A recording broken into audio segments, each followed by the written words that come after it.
Bienvenue au service français de Freedom Center International. Je me rappelle, on m'a envoyé un poster et c'était, quand je regardais ça, j'ai commencé à rire. C'était un monsieur qui était dans une prison, il était dans sa cellule et puis de l'autre côté de la porte, il y avait une clé, il avait la clé de la serrure et puis il y avait un morceau de pain. Et puis le monsieur, il avait un bois et puis tu le vois maintenant, il essaie de rentrer, il met ses bras entre les barres de fer pour pouvoir tirer le pain, pour que le pain vienne vers lui, pour qu'il puisse attraper le pain. Mais il ne cherchait pas à attraper la clé, à tirer la clé pour aller vers lui. Et puis je rigolais, je regardais, puis ils disent, ils parlent de la perception. Ta perception, comment tu vois les choses. Et donc, lui, je suppose que quand il se disait, j'ai tellement faim, que tout ce qu'il voyait, il ne voyait pas plus loin que son ventre, il avait faim, donc il pensait à tirer le pain pour pouvoir subvenir aux besoins qu'il avait, ce besoin immédiat qu'il avait. Il ne voyait pas plus loin que ça. Et aujourd'hui, le message que je veux partager avec vous, c'est ta perception détermine ton habilité. Ta perception détermine ton habilité. Et j'ai tiré mon message du livre de Matthieu, le chapitre 13, les versets 54 au verset 58. Verset 54 à 58, je lis. Il se rendit dans sa patrie et il enseignait dans la synagogue, de sorte que ceux qui l'entendirent étaient étonnés et disaient, « D'où lui vient cette sagesse et ces miracles? N'est-il pas le fils du charpentier? N'est-il pas Marie qui est sa mère? Jacques, Joseph, Simon et Jude, ne sont-ils pas ses frères? Et ses sœurs ne sont-elles pas parmi nous? D'où lui vient donc tout cela? » Verset 57. Et il représentait un obstacle pour eux. Mais Jésus leur dit, un prophète n'est méprisé que dans sa patrie et dans sa famille. Et il ne fit pas beaucoup de miracles à cet endroit à cause de leur incrédulité. Et donc, c'est l'histoire de Jésus quand il est retourné dans sa ville natale à Nazareth, où il a grandi. Il allait à Nazareth et quand il est arrivé, il a commencé à prêcher. Il allait dans la synagogue et il prêchait. Et quand il prêchait, il opérait des miracles. Je suppose que les miracles, par exemple, il guérissait les malades et tout ça. Donc, il prêchait et il opérait en miracle, avec des miracles, il faisait des miracles. Et donc, les gens qui le connaissaient, qui le regardent, ils le regardent, et puis ils disent, mais attends, est-ce que c'est qui c'est qui celui-là? C'est pas le fils de Joseph, le charpentier qu'on connaît? C'est pas lui, Joseph, ou mais c'est pas le fils de Marie? On connaît ses frères et sœurs, il y a Jacques, Jude, et tout ça, on les connaît tous. Joseph, est-ce que ce ne sont pas tous ses frères? Mais comment ça se fait qu'aujourd'hui, il opère de la manière dont il opère? Et ils n'arrivaient pas à comprendre pourquoi, qui il est, pourquoi est-ce qu'il opère de cette manière. Ce n'est pas la manière dont ce n'est pas ce qu'il connaît, c'est pas la manière dont ils le connaissent. Il n'opère pas dans le haut niveau, le niveau dans lequel il le voit. Et donc, la perception ou l'image qu'ils ont de lui, c'est l'image de l'enfant qu'on voyait grandir, on a vu grandir ici. Et puis, du coup, comme ça, il opère, il fait des miracles, il enseigne et ils sont impressionnés, mais ils dépassent le fait qu'ils sont impressionnés et ils se focalisent sur le fait qu'on le connaît, lui. Comment ça se fait qu'il n'est pas supposé pouvoir faire ce qu'il est en train de faire? Et donc, ils se focalisent aussi, puis se disent, non, c'est lui qu'on connaît, ils ne veulent rien. Ils ont rejeté son message, ils ont rejeté, ils n'ont pas cru à ce qu'il enseignait. Mais pas parce que ce qu'il enseignait n'était pas bon, mais parce qu'il n'arrivait pas à joindre les deux bouts pour dire que celui qu'on connaissait avant, et maintenant, il a changé et c'est le Seigneur, le Fils de Dieu. Et comme je l'avais dit dans l'exemple avec lequel j'avais commencé, où il y avait le monsieur qui était dans la prison. Mais quand le monsieur était dans la prison, ce qui se passait, c'est que ce monsieur-là, il ne voyait pas plus loin que son ventre. Et de la même manière, on va rigoler, on va se dire, mais toi aussi, tu vois bien qu'il y a la clé, pourquoi est-ce que tu ne prends pas la clé? Mais il ne voyait pas plus loin que son ventre. Esau, dans le livre de Genèse, Esau, il a fait la même chose aussi. Il est venu voir son frère Jacob, son frère avait préparé un plat de lentilles et tout ça, et puis il est venu. Quand il avait faim, il avait extrêmement faim. Quand il est arrivé à la maison, le plat était là, et puis il a dit à son frère de lui en donner. Son frère lui a dit, pas de question, je ne te donnerai que si tu me donnes ton droit d'aînesse. Et puis il lui a dit, à quoi ça lui sert le droit d'aînesse? Vas-y, prends le droit d'aînesse, à quoi ça lui sert? Parce que là où il est, là, il a faim. C'est-à-dire, il ne voyait pas plus loin que son ventre. Et beaucoup, on regarde nos besoins immédiats et on n'arrive pas à voir beaucoup plus loin que les besoins immédiats qu'on a. Ça, je veux dire, ça fait comme un blocage où ça nous aveugle et on est focalisé sur le besoin immédiat, mais on ne regarde pas plus loin que ça. Mais Dieu, il voit et son plan, il le voit plus loin. Et il y a beaucoup quand j'écoute souvent et ils disent par exemple il y en a qui ont du mal à accepter l'évangile parce qu'ils disent que les occidentaux quand ils sont venus, quand ils ont envoyé l'évangile, qu'est-ce qu'ils ont fait? Ils ont décrit Jésus comme étant un blanc alors que Jésus c'est un noir. Ils sont convaincus qu'il est noir et ça les bloque et ils n'arrivent pas à accepter l'évangile. Et quand tu te poses des questions, tu te dis mais est-ce que c'est vraiment important la couleur de sa peau, qu'il soit blanc, noir, rouge, vert, jaune, indigo, est-ce que c'est important? Parce que ce qui est important, c'est ce qu'il est et ce qu'il est venu faire sur la terre. Mais ce n'est pas la couleur de sa peau qui importe. La couleur de sa peau, c'est un détail. Mais les gens, parce qu'ils n'arrivent pas, ils se disent que bon, ben, ceux-là, ils sont venus et donc ça représente un blocage et ils ont une perception de parce que ça vient de l'Occident, je refuse ça aussitôt. Et parce que ça vient de l'Occident, parce qu'ils ont dit que ça, c'est le blocage et ils n'arrivent pas à accepter le fait que, en fait, Jésus, il est le Fils de Dieu. Et tu n'as pas besoin de rejeter l'évangile parce que, et donc, ils rejettent l'évangile, ils rejettent le message de l'évangile, ils rejettent la bonne nouvelle parce qu'ils se disent que, oh non, ça c'est un message des Occidentaux. Mais ça n'a rien à voir. Et donc, ou alors il y en a qui, par exemple, je prends un exemple, hein, quelqu'un par exemple qui a, je dirais par exemple, tu as eu un problème, tu as eu un problème avec quelqu'un ou tu as eu une relation par exemple qui s'est mal passée, ou tu as fait peut-être, disons que tu es rentré dans un business ou tu es rentré dans un mariage ou en tout cas où tu as vraiment souffert et tu n'as pas, ça s'est mal passé. Et maintenant tu décides de continuer une activité et puis on te dit bon ben si tu veux grandir cette activité là pour pouvoir aller beaucoup plus au-delà, comment passer l'activité que tu as commencé va vraiment grandir, tu as besoin par exemple de t'associer avec des partenaires. Et parce que tu as eu du mal, tu as eu cette mauvaise, ce mauvais goût-là avec le partenaire avec lequel tu t'es associé. Et donc, tu as décidé que puisque tu as eu ce mauvais goût-là, tu ne veux plus te lancer dans ce genre de business avec les gens. Donc, tu décides de t'écarter. Et même, on te dit, non, mais regarde, il y a telle personne qui sont là, qui veulent investir dans ton business. Et voici ce que ça va t'apporter. Voici ce que tu vas gagner, voici comment ton business va prendre de l'ampleur, parce que là où tu opères, c'est tellement petit, tu n'as pas la capacité de pouvoir faire grandir parce que tu opères à la capacité totale, tu ne peux plus faire plus que ça. Mais si tu t'associes avec A, B ou C, tu vas voir que ça va prendre de l'ampleur, voici, voilà. Mais parce que tu as eu ce mauvais goût-là dans la bouche, tu préfères ne pas donc ta perception, parce que ça, l'expérience que tu as eue t'a donné une perception de avoir des partenaires dans ton business, et donc tu décides de ne pas te lancer dedans. Ou alors ça peut être aussi pas du business, mais ça peut être par exemple une relation, par exemple où tu t'es marié, puis tu as vraiment des trucs, c'est passé, ça t'a laissé un goût amer dans la bouche. Et donc tu décides, tu sais quoi, cette histoire de mariage, je veux plus me lancer dedans. Mais tu rencontres quelqu'un qui te fait du bien, quelqu'un qui est gentil, puis tu n'arrives pas à comprendre, mais pourquoi est-ce que la personne me traite comme ça? Ça t'énerve même à la limite, et puis tu ne veux pas te lancer dedans, tu te dis non, si c'est à cause de moi seul, histoire de mariage, il n'en est plus question parce que voici l'expérience que j'ai eue. Et donc ça couvre ton jugement. Ça t'a couvert, ça t'a donné un mauvais goût dans la bouche. Mais comme j'ai dit, ta perception va déterminer ton aptitude.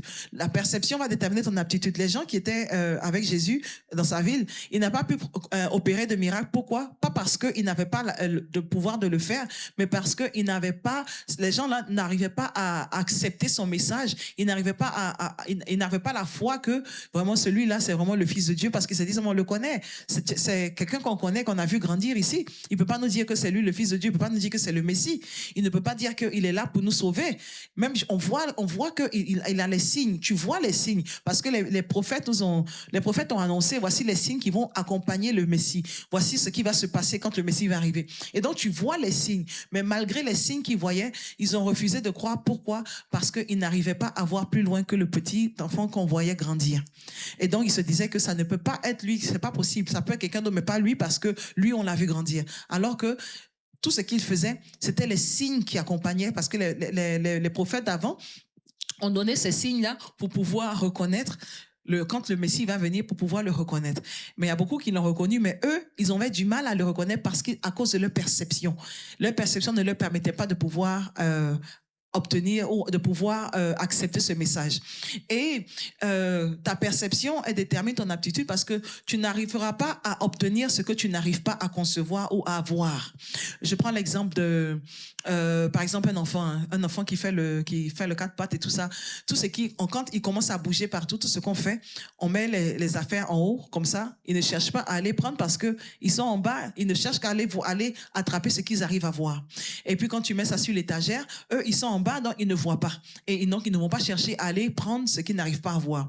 Ils ne peuvent que voir ce qui est en bas. Et donc, ils vont prendre ce qui est en bas. Donc, en général, tu vas voir que quand l'enfant commence à faire quatre pattes et tout, tu vas voir que les parents commencent à déplacer tout.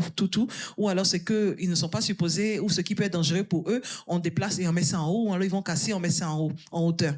Et quand ils arrivent à grandir, maintenant qu'ils arrivent à voir voici cet étage-là. Et donc, puisqu'ils ont vu ça, et eux aussi, ils cherchent à aller attraper, et tu vois que ils vont chercher ce qu'ils arrivent à voir.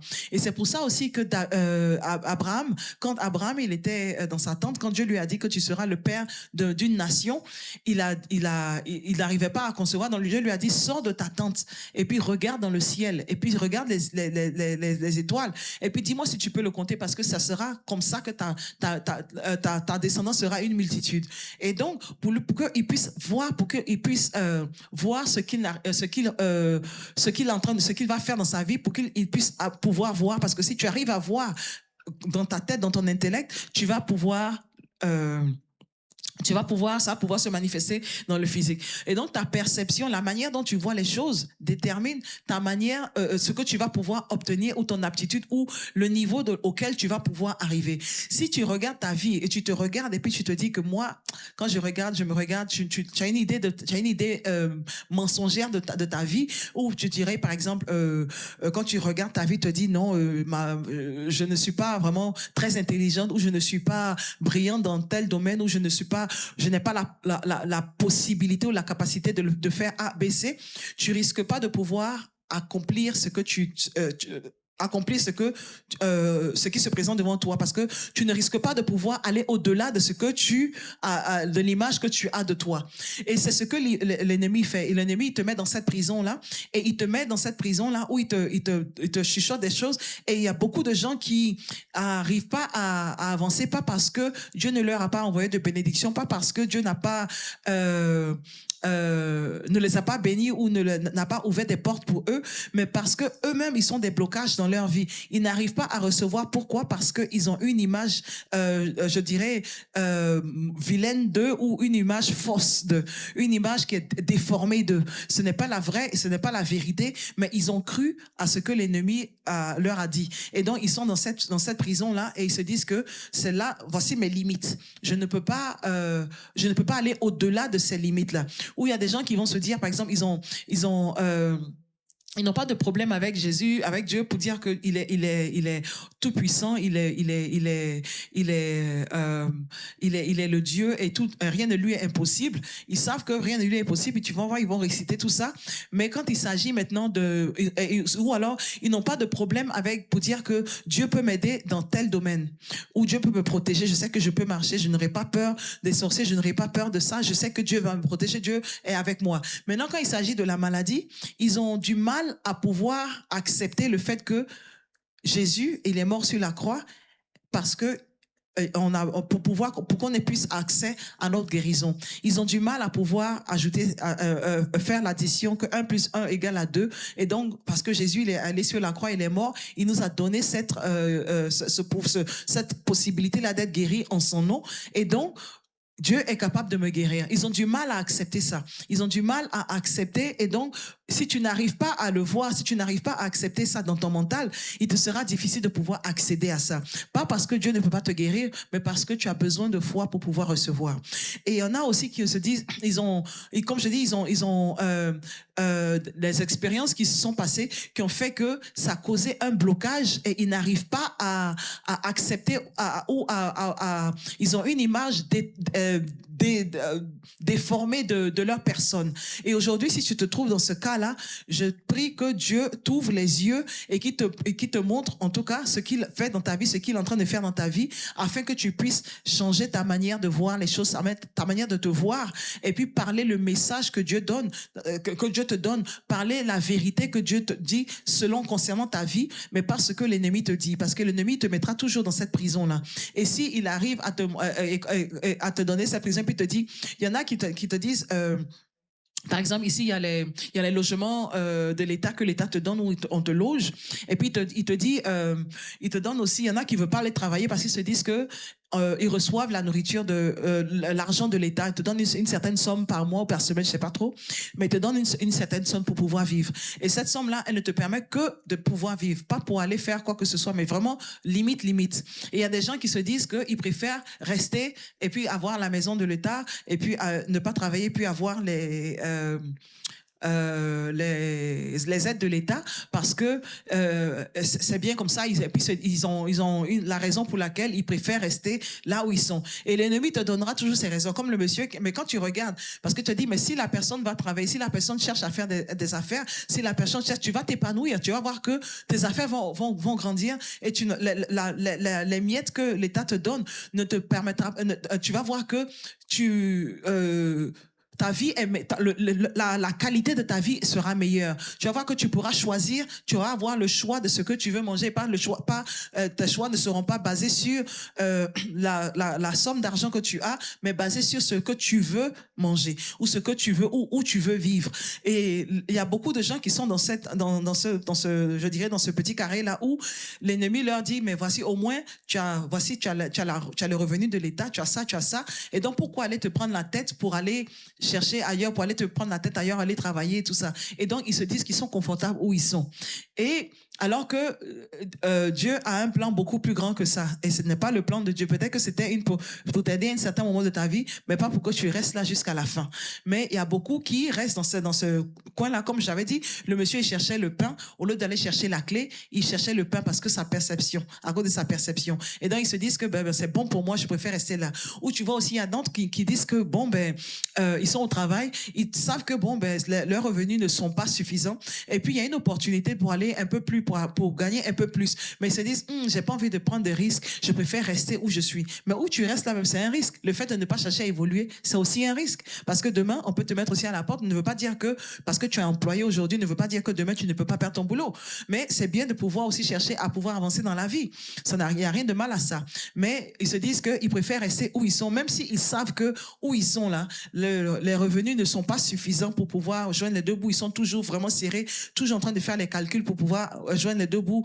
Et puis, tu es vraiment, vraiment, vraiment serré. Et on te dit que, tu sais quoi, il y a une opportunité là. Pourquoi est-ce que tu ne vas pas?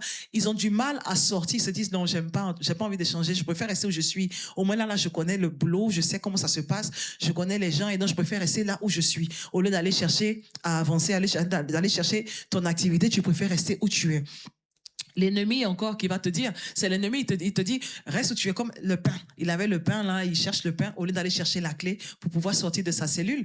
Et comme ça, tu peux prendre le pain en partant et puis aller, tu pourras avoir d'autres choses, mais pas juste rester dans ta cellule et puis avoir ce petit morceau de pain que tu vas manger et à la fin c'est fini.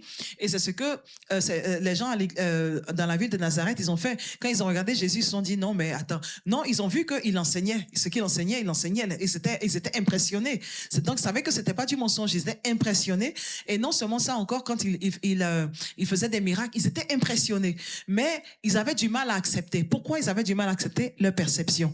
Et donc ils se sont dit non, on préfère ne pas prendre ce qu'il nous donne, on va rester dans ce qu'on connaît parce que lui là, on n'est pas très sûr. Comment est-ce qu'il arrive à faire ce qu'il fait? Au lieu de regarder, voici ce qu'il fait, voici ce que je peux gagner, ils préfèrent rester où ils sont. Et il y en a aussi qui décident de ne pas croire parce que l'ennemi, comme je dis, l'ennemi va toujours chercher à te garder dans cette prison-là.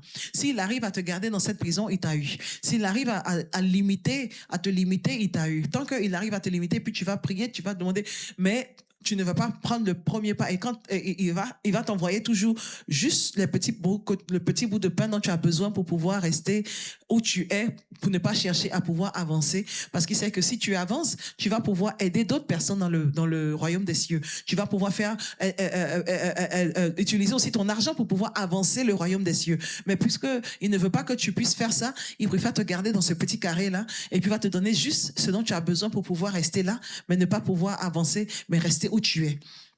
L'ennemi, il est menteur. Lui, son but, c'est de te détruire. C'est de détruire ta vie et de te tuer. Et donc, c'est le langage qu'il parle. Son langage, c'est le mensonge. Quand il parle le mensonge, c'est comme s'il parle sa langue maternelle. Et donc, il va te raconter toutes sortes de mensonges sur ta vie pour que tu puisses rester dans cette prison-là. Il va te donner un dessin de ta vie qui n'est pas réel. Il va te donner un dessin de ta vie qui n'a rien à voir avec ce que Dieu dit de ta vie, mais parce que tu n'arrives pas à accepter le fait que Dieu t'aime, par exemple, tu restes dans ce petit carré. Je me rappelle, j'ai rencontré quelqu'un qui, elle avait du mal à prier parce qu'elle se disait que elle voulait pas venir à l'église parce qu'elle se disait que non. Ah, est-ce que tu penses que Dieu peut m'aimer? Regarde, j'ai fait A, B, C. Est-ce que tu penses que Dieu m'aimait? Et je me rappelle aussi, j'avais une discussion avec quelqu'un qui disait, elle croyait que elle, dans sa tête, c'était Dieu pardonnait seulement à ceux qui péchaient par inadvertance. Par exemple, tu as fait une erreur, puis tu as péché, et puis il te dit, OK, il va te pardonner. Mais ceux qui péchaient sciemment, ils savent ce qu'ils font, et puis ils font du mal. Quand ils viennent demander pardon, ils se disaient que Dieu n'allait pas pardonner. Je dis non, Dieu, il pardonne. Si tu es sincère dans ce que tu dis, quand tu viens demander pardon, même si tu as tué, tu as fait toutes sortes de mal, quand tu viens demander pardon, Dieu, il te pardonne. Elle était étonnée, je dis oui, Dieu, il te pardonne. Et l'ennemi, il va te mettre dans cette prison-là pour te faire croire que non, tu as fait trop de mal. Dieu ne peut même pas recevoir ta louange. Tu as fait ABC hier, tu es chrétien, tu as fait ABC hier, et puis tu vas venir aujourd'hui demander, lever les mains, demander pardon, bien venir louer l'Éternel. Il peut pas accepter ta... Donc l'ennemi va toujours te donner des petits mensonges pour t'empêcher de venir. Parce que quand Dieu, il est mort, quand Jésus, il s'est donné sur la croix, il s'est donné sur la croix pour vous et moi, il s'est pas donné sur la croix pour des gens qui étaient parfaits. Il s'est donné sur la croix pour des gens qui avaient besoin d'aide. Il s'est donné sur la croix pour des gens qui étaient imparfaits. Et quand il te regarde parce que nous, à nos yeux, on regarde imparfait, mais lui, quand il te voit, il te dit, tu es parfaite juste comme tu es. Tu n'as même pas besoin de changer quoi que ce soit. Il dit, viens à moi. C'est l'Esprit de Dieu qui envoie le changement. C'est pas à toi de chercher. Quand l'Esprit de Dieu, il vient, il envoie le changement. Et c'est pour ça que il y a des gens, quand tu les vois, tu vas dire, ah, mais vraiment, je n'arrive pas à croire. Vraiment, Dieu est vrai. Parce que quand je regardais ce que tu faisais avant et puis comment tu es aujourd'hui, vraiment, c'est que Dieu existe vraiment. Parce que quand tu regardes, c'est comme le jour et la nuit. Tu as vraiment changé. Et puis, à un certain moment, tu vois qu'ils se détournent un peu de l'église. Après un certain moment, ils arrêtent de prier. Puis tu vois que de manière graduelle, ils retombent encore dans leurs mauvaises habitudes. On dit, ah, j'arrive pas à croire que tu avais changé. Qu'est-ce qui s'est passé? C'est l'Esprit de Dieu. Et donc, si tu restes avec Dieu, si tu restes avec l'Esprit de Dieu, c'est l'Esprit de Dieu qui envoie le changement. Et c'est pour ça que j'ai dit, mais les gens ne changent pas vraiment, mais c'est l'Esprit de Dieu qui envoie le changement. C'est l'Esprit de Dieu qui envoie la transformation. Et dès que tu te détournes, dès que tu t'écartes de lui, tu retombes encore dans tes mauvaises habitudes parce que tu n'as pas changé, tu n'as pas voulu changer. Tu n'as pas pris cette décision de changer. Mais, comme j'avais dit, l'ennemi, lui, son but, c'est de te détruire. Et donc, s'il peut faire de toutes sortes, pour que tu ne puisses pas savoir qui tu es en Dieu, s'il peut faire tout pour que tu ne puisses pas savoir le pouvoir que Dieu t'a donné, le pouvoir que Jésus t'a donné, et que tu n'arrives pas, si tu ne sais pas ce que tu as, tu ne vas pas exercer le pouvoir que tu as. Et si tu n'exerces pas ce pouvoir que tu as, tu ne risques pas de recevoir ce qui vient avec. Et donc, s'il arrive à te garder dans cette prison et te donner juste le petit pain pour que tu puisses manger un peu et puis croire que tu es OK, il t'a eu. Mais aujourd'hui, je veux te dire, ouvre les les yeux parce que le plan de Dieu pour ta vie est beaucoup plus grand que ça. C'est au-delà, même c'est plus grand que toi. Et donc, ne cherche pas à te limiter ou à écouter les mensonges de l'ennemi ou ces petits chuchotements de mensonges, mais plutôt focalise-toi sur la vérité, focalise-toi sur ce que Dieu dit, focalise-toi sur ce que Dieu déclare dans ta vie. Tu passes du temps avec Dieu et tu vas voir qu'il va se révéler. Si tu ne sais pas quel est la volonté de Dieu pour ma vie, passe du temps avec lui et tu vas voir que tu vas arriver à l'entendre et tu vas voir qu'il va te donner les directives. Je me rappelle, quand j'avais commencé, j'avais jamais cru ou imaginé que j'allais m'arrêter devant les gens pour prêcher. Jamais, j'avais jamais pensé à ça. Mais j'étais avec Dieu, je faisais ce que je faisais. Et puis un jour comme ça, le pasteur, il avait demandé d'aller commencer une église biblique, école biblique et tout. Et puis les gens s'inscrivaient. Et moi, je cherchais mes copines, elles étaient dans la salle. Et donc je me suis dit, bon, je vais y aller avec elles. Et donc je suis allée les trouver là-bas. Et puis bon, ils ont pris mon nom. Et puis j'ai continué. Et Dieu m'avait révélé dans un rêve que j'allais prêcher. Mais je ne voulais pas vraiment ça. Et quand je suis allée, j'ai fait les cours. En plus, je n'étais pas allée pour m'inscrire, mais puisque je suis allée, je suis tombée dedans. J'ai mis mon nom sur la liste. J'ai mis mon nom sur la liste. On a fait les entretiens, on a fait les cours, j'ai fait. Mais j'étais convaincue que je ne voulais toujours pas prêcher. Je suis allée, j'ai fait ce que je devais faire, mais c'était pas mon but. Et à la fin, je me suis dit, je vais juste aider à l'église, mais il ne faut pas me dire de prendre un micro pour dire quoi que ce soit. C'est même pas pour moi parce que je ne pense que à chanter, je ne pense pas à faire quoi que ce soit d'autre. Mais Dieu, il avait son plan. Et donc, quand tu marches avec lui, au fur et à mesure, il ouvre, il te montre, parce qu'il nous connaît tous. Et il savait que j'avais laissé la peur me freiner. Et donc, il a permis que, comme j'avais décidé de marcher avec lui, il a ouvert mes yeux et il a permis que aujourd'hui j'arrive à prêcher, ou que le pasteur me dise que je veux que ce soit toi qui fasses le service en français pour l'église. Et donc, au début, je me suis dit, non, je peux pas le faire, non. Et qu'est-ce que je vais dire aux gens? J'étais convaincue que c'était pas possible. Je voulais pas qu'ils me disent ça. Je voulais, non, ne me dis pas de faire ça. Et donc, ça m'avait pris un petit moment, mais après, j'ai accepté. Et quand j'ai accepté, il y avait la paix dans mon cœur. Et donc, si tu ne sais pas la volonté de Dieu pour ta vie et que tu te dis, tu as une idée tordue de ta vie, passe du temps avec Dieu. Et quand je dis passe du temps avec Dieu, parce que plus tu passes du temps avec lui, plus tu arrives à l'entendre. C'est comme la mère qui passe du temps avec son enfant. Quand son enfant, il pleure parmi tous les enfants, elle sait que c'est son enfant qui est en train de pleurer là-bas. Elle entend la voix de son enfant. Ou alors les enfants qui passent du temps avec leurs parents, quand la maman, elle arrive, ils entendent les pas de la maman, ils savent que c'est la maman qui arrive. Alors qu'il y a d'autres personnes qui marchent aussi. Mais les pas de la maman sont distincts. Pourquoi? Parce qu'ils passent du temps avec elle.